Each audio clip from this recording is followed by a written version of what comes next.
First true buzzer beater of the NCAA tournament. We get Maryland winning on a Derek Queen bucket at the end, overthrowing Colorado State 72-71. Dion, this might have been my favorite game of the tournament so far. We just had fireworks from the stars on both teams. You had Neat Clifford with that one-handed pass out of the post to take the lead to Jalen Lake. You had Derek Queen just masterclass.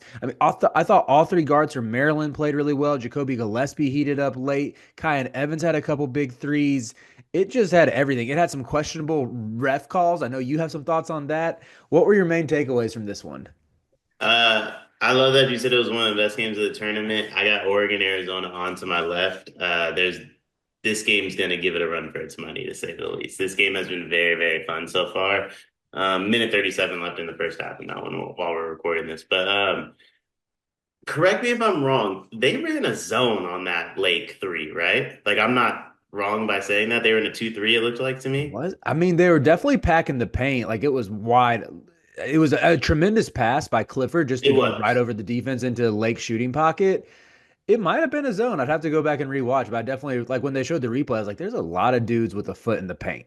If it wasn't a zone, it might be one of the biggest mental lapses I've ever seen. Yeah. But it Yeah. looked like a 2-3 zone to me, both live and then it looked even more like a 2-3 on the replay. But if I'm wrong, like feel free to tell me in the comments section.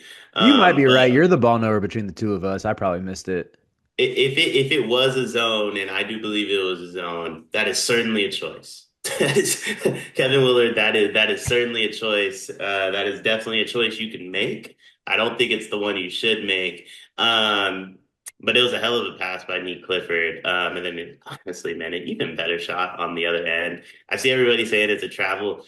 No, I mean, even if it is, it's not like it has to be so egregious for me to want to Right. travel called in that situation. And it wasn't that egregious. If you do feel like it's a travel, you have to like slow it down to really see the last step. Like Mm. in real speed, it doesn't look like a travel to me. But that was one of maybe the best shots I've seen all year from a college basketball player. Who did he look like to you on that play? Derek Queen? Yeah.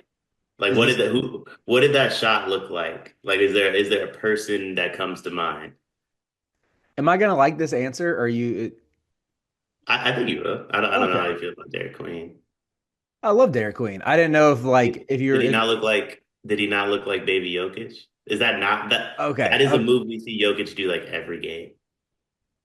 I thought maybe you were trolling me, like referring to a Duke player or something. The way you grinned, I was like, "Oh, Dion's got something up his sleeve." Yeah, I think. Look, it would be kind of a death sentence, or just setting Queen up for unrealistic expectations to give him Jokic comps. I think we even said that in the preview, but he Yeah. has some like baby Jokic type skills. I think he had another lob attempt that same play as the last game where he attacked from the perimeter, got to the free throw line, threw a lob and just missed it, didn't connect. And I thought like you can tell the feel, the processing, it's all there. He's just got to fine tune it a little bit, and he's going to be an absolute star who you can run your offense through at the next level. I'm so sold on him as a lottery pick. But yes, I do love a good Jokic comp, even though I'm saying let's not put that on him ahead of the league. But great shot. I thought almost earlier in the game, I think it was first half, where he attacked from the right wing and did a spin move finish with his left that kind of different move to get there. Similar result to that game winner as well, though. But yeah, to anybody complaining that that's a travel, I will say I thought Nico Medved coached a great game for Colorado State. I think that team runs really good actions in general. I think they play really connectedly. Their ball movement's great. But put someone other than Ethan Morton on Derek Queen with the game on the line. That's where that would be my counter to that is like maybe just throw some more athleticism on it. I don't care if it's Rashawn Bimba. I don't care if it's Nicola Giappa. Like anyone other than Morton has to be. Just put Neek on him, dude. Like what are we doing? Maybe you want Neek on one of the guards or something with Queen's ability to pass. Maybe it's not that easy. In hindsight, it's easy to say you just throw Neek on Queen and if he beats you, he beats you. I'm putting my best defender on him. But yeah, just incredible play, incredible execution down the stretch from both these teams. And it's a shame one of them has to go home, Dion. I really do love watching this Colorado State team. And just haymaker after haymaker. Both teams were answering. It felt like every big shot, the opponent would come down and nail it and either tie it up or close the gap, whatever it was. Yeah, I mean, two things. First off, I don't know how many Duke fans are going to be watching this video, but y'all heard Riley. We got him, boys. Hey, it's been a long year. It's been a long year, but we're talking Derek Queen and his first thoughts are Derek Lively comps. Like, hey, we got him, boys. We did our thing this year. Long off season for us, Dukies. We still got four more to hold them fours up. And then we got a long off season of celebration. We'll be back next year, but we got them, boys. I'm begging for someone to beat Duke across the next four. Please spare me from this. I can't deal with this for a whole spring. Hold them fours up. Hold them fours up. But my question for you on the final play, because I like your analysis and the idea of putting somebody else on him. When they called timeout, did you think he was getting the ball though? Yeah, You I did? think he's the one Okay. you have to go to. Well, maybe it's not even that easy because like Jacoby Gillespie was cooking as well. He really got going in the second half. I, I don't know. I want to be critical of having Ethan Morton on Queen in that position. Gillespie was so good in the second half that maybe you think they're going to script something up for him to get the ball back after the inbounds. And even Rodney Rice had made some big threes as well. Like this, it's the Crab Five plays a ton of minutes for a reason. They're all really good. They're really dynamic. I mean, Queen could have hit Rodney Rice in the corner for a wide open shot. There were multiple options there. I don't know. I would have liked to see at least someone with some more size and athleticism on him in that situation. That's fair. The only reason I'm okay with it, and maybe this is how bad a coach I would be, to be fair, more so than anything else. But with 6 seconds left, I didn't think Queen was touching that ball. I thought you would get it to a guard, and maybe like Queen sets a screen, and that's how he gets it is off the roll. Which in Hmm. that case, I still would have thrown Morton on him because then you get the switch, and then you get who you want on him anyway. Hmm. But in my head, with 6 seconds left, sorry, I thought you would have had to get it to a guard. I didn't think, but Yeah, that's a good point, Dion. it's not many bigs that move like Queen though. So like, Hmm. I mean, first off, clearly I was wrong. He made the shot, but like I would, I would have been even like more wrong. Like just watching the play, like he's very capable of getting himself a look quickly.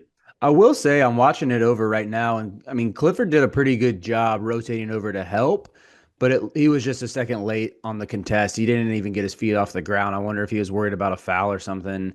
Um, yeah, I mean maybe this very much is could be like a armchair quarterback, whatever the phrase would be that you would apply to basketball here, but um, sick play, sick off the glass. Love Derek Queen. Glad we get to watch him for another round. But yeah, as a whole, I really do think the my biggest takeaway for both these units was just how well connected each team plays.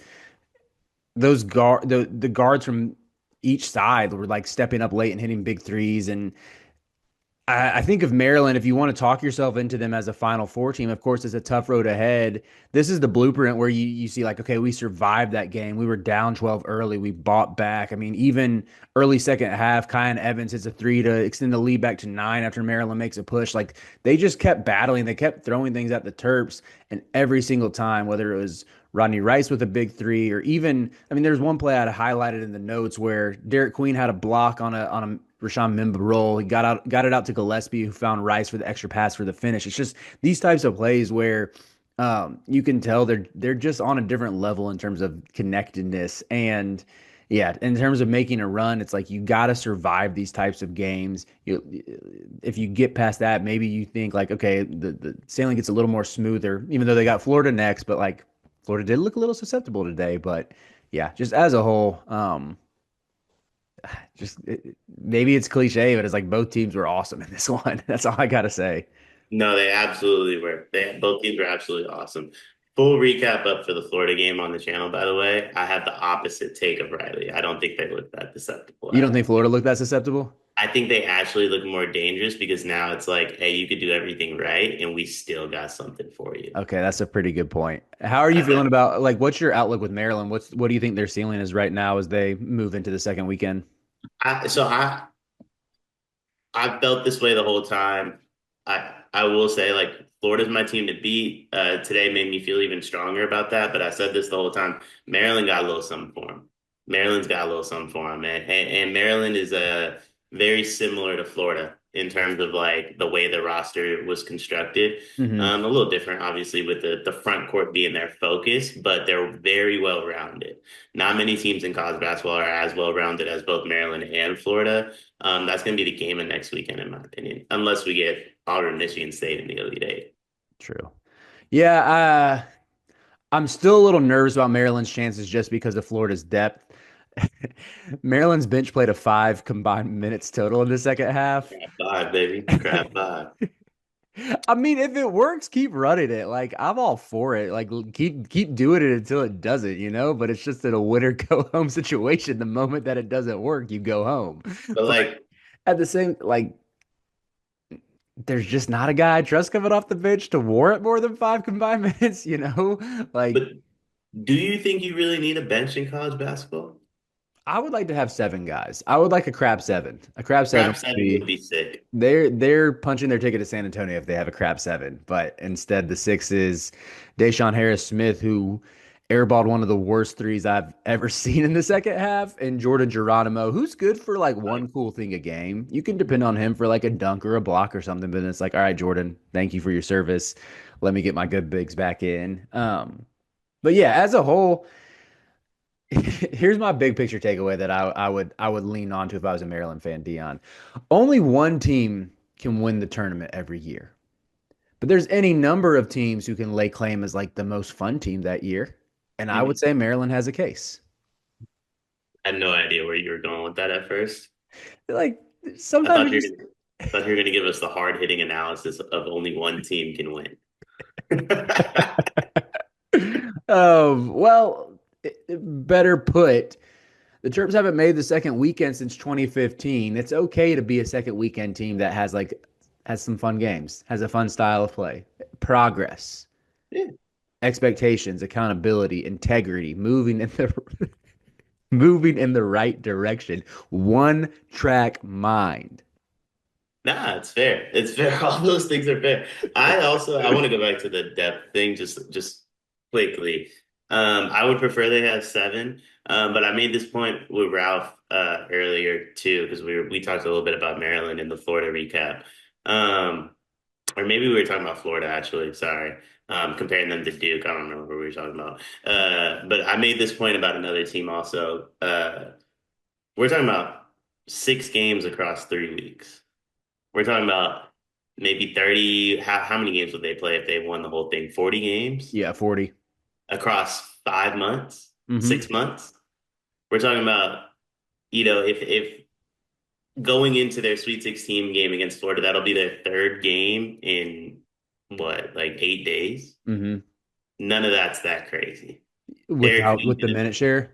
Derek Queen's gonna be doing that every week next year. Right. I agree on that completely. Sometimes I do think the depth question gets overblown. I think just in this case, when you never know when someone could like roll an ankle and you got to sub someone in or someone it's not their night. Which again, to be fair, I've been complimentary of how well Rodney Rice played down the stretch in this one. First half, he was 1 for 8. Like it would be nice if you could have another guard that you could pull and say, "Hey, Rodney, let's take a breather, get yourself together." But they don't really have that. And I mean that's what led, I think, to the Deshaun Harris Smith air ball was probably spent in the minutes where Rice was on the bench. Yeah, Actually, no, Rodney Rice played the whole second half. That's on me, Terps fans. But yeah, like in those moments, that's where the depth is nice. But yeah, for someone like Derek Queen playing 38 minutes, 3 games over like a week and a half, 10-day stretch, not a big deal. The yeah. dude's 18 years old. He's got the lungs that can handle it. You'd obviously like to have depth, but we're not talking about a grueling conference tournament where you're playing Mm, 4 or 5 games right. in 4 or 5 days. We're talking about if they make the Final Four, 4 games in 14 days. That's going to be like Derek Queen's going to see that on his schedule next year and be like, oh, that's an off couple weeks. Like I Yeah. can, I can go on vacation in between games. So I don't think it's that crazy. Right, right. Well, any final thoughts on the Terps before we wrap this one up? Um, I can't quit you guys. I want to. I got to be honest. It's frustrating loving this team so much because they do stuff like they did in the first half of this game, or you could even say the first 35 minutes of this game, or even when they ran a zone or whatever happened on that final possession where Lake got just a wide open look. Um, but they're special. I love this team. They're very entertaining. They take some wild shots that go in. Derek Queen's probably the most fun basketball player in college, maybe the world, maybe. Maybe like, I mean, I think like one of the comps would be Jokic and Luca, and like he's in that realm of fun basketball players to watch just because of everything he can do on the court. So I love this team. I love Kevin Willard. I hope he stays. We'll see about that one. It is March, and that means that March Madness is upon us. And if you are looking for a place to play, Underdog Fantasy has you covered. Sign up and deposit using code SLEEPERS, that's code SLEEPERS, to receive up to $1,000 in bonus credit plus a free pick. Head over to Underdog Fantasy today and use promo code SLEEPERS to take advantage of this amazing offer.